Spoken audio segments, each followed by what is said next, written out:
Hi, Omar Benyeda from African Business Magazine. There was talk that Nigeria wanted to go and tap international capital markets. So I just wanted an idea of timelines in terms of, or timeframes in terms of when you're thinking of going, how much you're thinking of raising, and where you're thinking of raising this capital. Thank you very much. We had a question on oil, and I'll leave it to you which Thank you. order you want to answer. Yes. Starting with oil production, we're close to about 1.7, 1.8, but we think that that could improve very quickly once we're able to sort out all of the issues in the Niger Delta. Now, the militancy in the Niger Delta and ongoing discussions, as a matter of fact, just yesterday, I was in the Niger Delta, and that was possibly the first direct engagement at the level of the presidency with individuals there. So, especially in the Delta area itself, I was in the Baramatu Kingdom, which is one of the areas where there has been considerable unrest. Also in Warri, where, of course, there are numerous facilities. Talking directly to the youths and leaders in the Delta region. So I think that we're actively engaged. Of course, a lot of it cannot necessarily be publicized, but we're very actively engaged in negotiations, and we think that the engagement, especially the fact that we're talking to all of the important groups. You know, I'm sure that you might know that we had spoken earlier to the Pan Delta Forum. The Pan Delta Forum is a forum of leaders and youths and civil society groups in the Niger Delta, including the various ethnicities in the Niger Delta.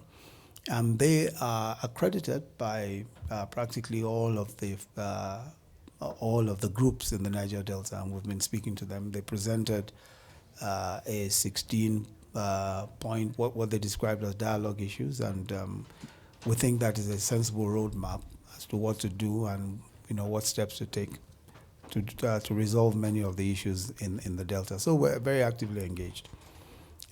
Regarding the Euro bond, yes. I think that regarding the capital markets issue, of course, there's a Eurobond offer which we're doing at the moment, and we think that we should conclude some at least by early February, by mid-February. Is $1 billion US. Okay. Thank you very much. There was a question from the gentleman in the back there. If you can get the microphone over there, please. Hi, my name is Tim Cohen. I'm from Business Day in Johannesburg. If you'd forgive a little bit of a colloquial question, I just wondered whether you had any thoughts on why the relationship between South Africa, the diplomatic and business relationship between South Africa and Nigeria has declined so badly, and what can be done to fix it. Some of the South African companies seem to have got into a lot of trouble in Nigeria,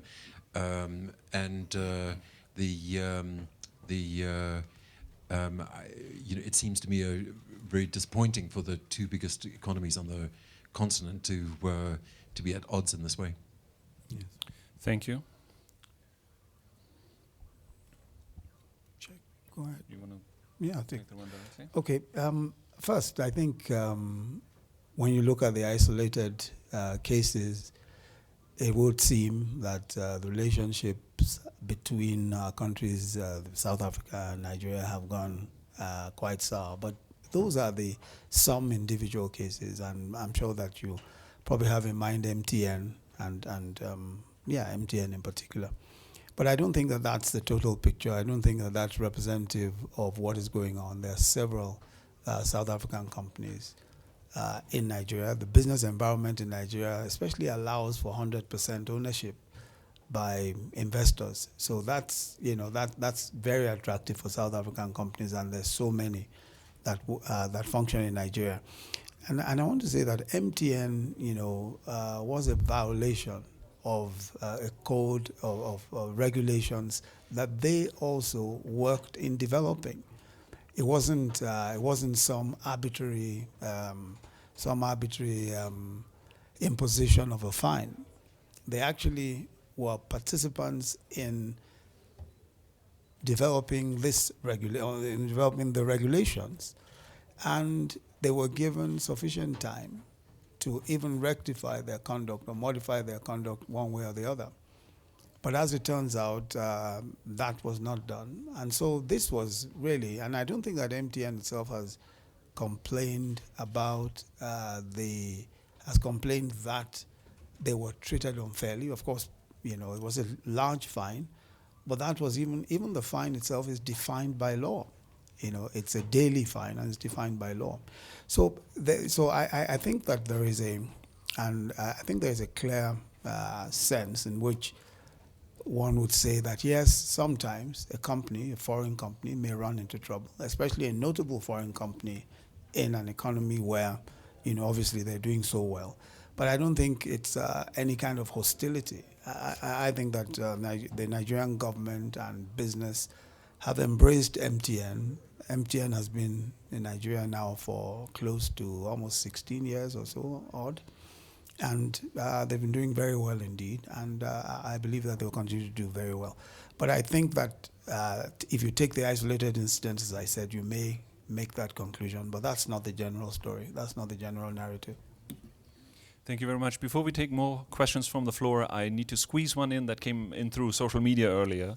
Most of you might be aware that the forum has this young community of millennials, the global shapers, and they're very active in Nigeria as well. For example, a great hub in Abuja, and they've been begging me and said, "Can you ask our vice president to send us a message?" Kind of.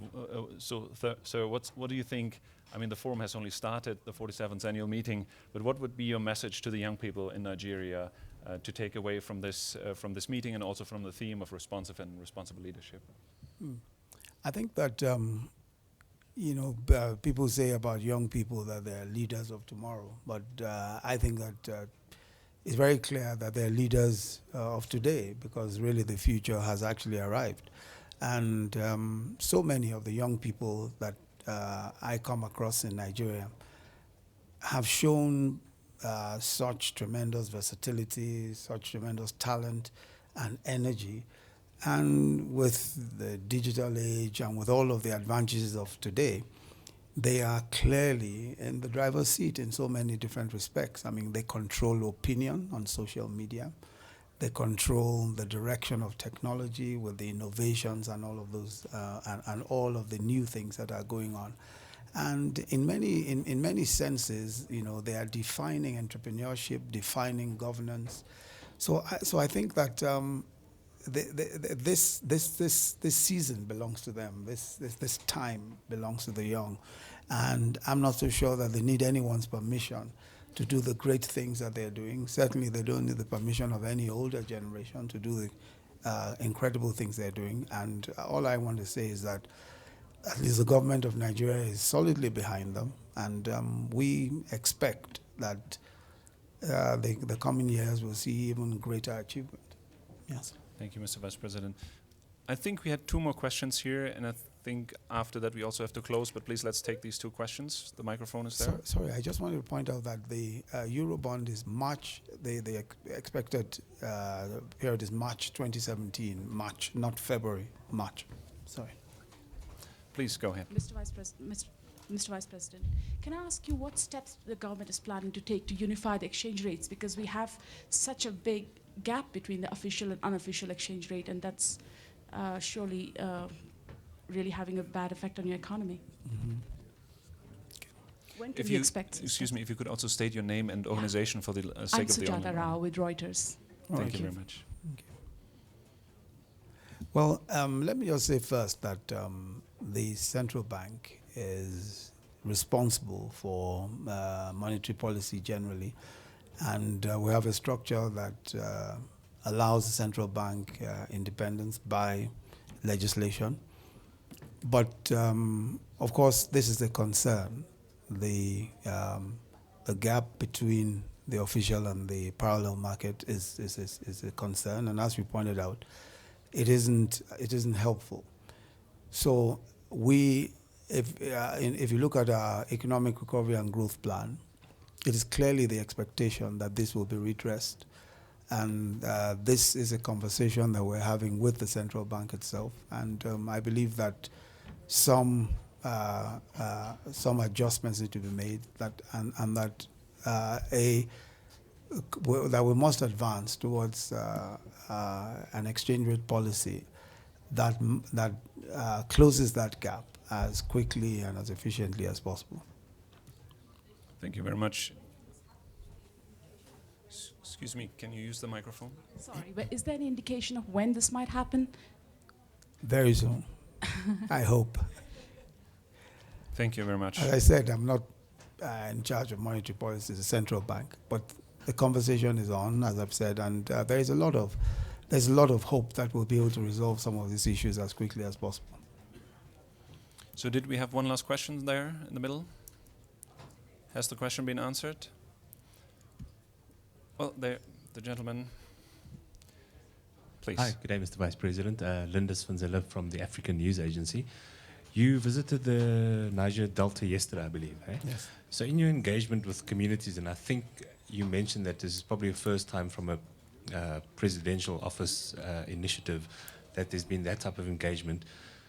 When you deal with communities that for as long as they can remember have stood on oil production as means of income and livelihood, what is the response or the reaction from them when you talk about new industries, because oil is not going to be around forever, and they need to start thinking about other alternative means of income and sustainability? So just from your initial interaction with them, how do you think it was perceived or received? Yes. Thank you. In fact, one of the, I'm not so sure whether you're alluding to the fact that was a message that I actually took to the communities, that we're not always going to have the kind of value that oil has today, and that in another, how many years? I mean, some say 30 years, some are even saying much less. Oil may be less valuable than it is today. And that we really need to be, first, I mean, to them, is really more, let's take advantage of the window that we have, and that we cannot afford to continue the kind of militancy that leads to low oil production, and time is running out. So I think that message is one that resonates with the communities.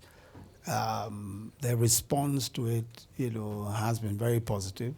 I think that all they're saying is, okay, let's engage, let's talk about this. There are issues around justice, there are issues around resource control. They have their own issues.